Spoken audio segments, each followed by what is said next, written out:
I was 7 the first time something felt wrong.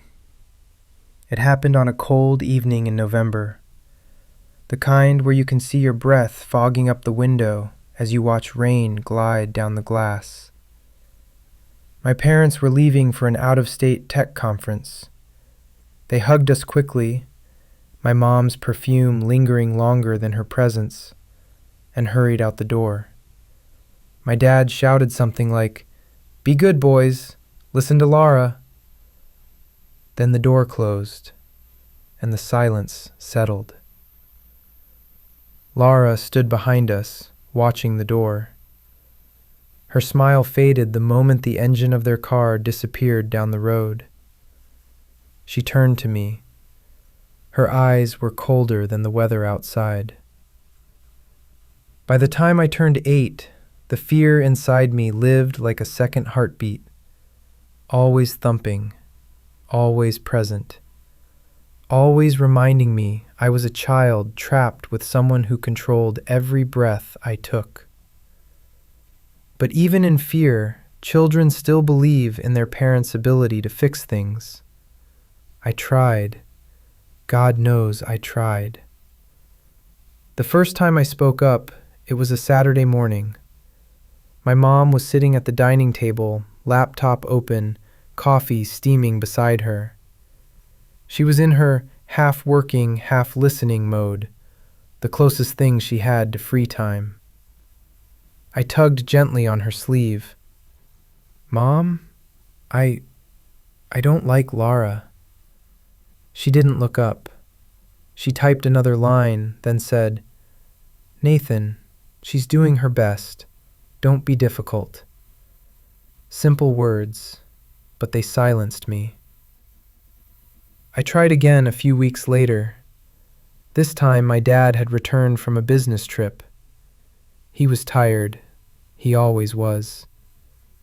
He dropped his suitcase by the door and collapsed into the sofa like the weight of the world was strapped to his back. I sat beside him, knees shaking. "Dad, she's mean." He sighed long and slow. "Son, everyone has good days and bad days. She takes care of you boys. Don't give her trouble." Then he patted my head, the kind of gesture parents use when they think they've solved something, and went upstairs to sleep. That night, Laura punished me for talking back. I learned an important lesson that night. Fear grows in silence. And when silence is ignored, it becomes despair. But children are stubborn in their hope. I tried again, this time in the car. My mom was driving Daniel and me to school, or rushing us there, really. Her phone buzzed nonstop with emails from work. I stared out the window, rehearsing the words in my mind. "Mom, please listen. Laura does things that scare us.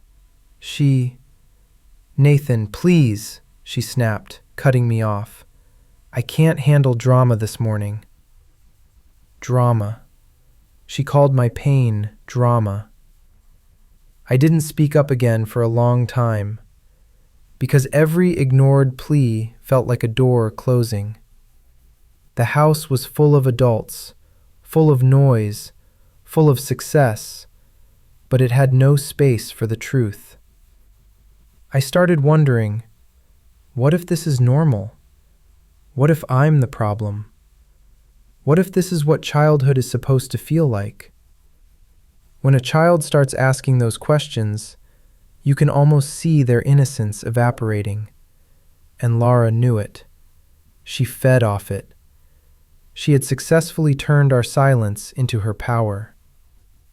"Go upstairs," she said, not sweetly, not like a caregiver, but like someone giving orders. I didn't understand it then, but that was the night the tone in our house changed. She started punishing us for things that had never been punishable. Daniel spilled a cup of juice. She yelled until he cried.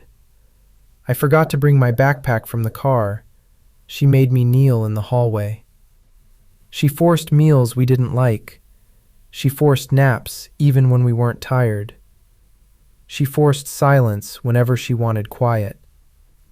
It didn't take long before her punishments crossed lines no child could understand or articulate.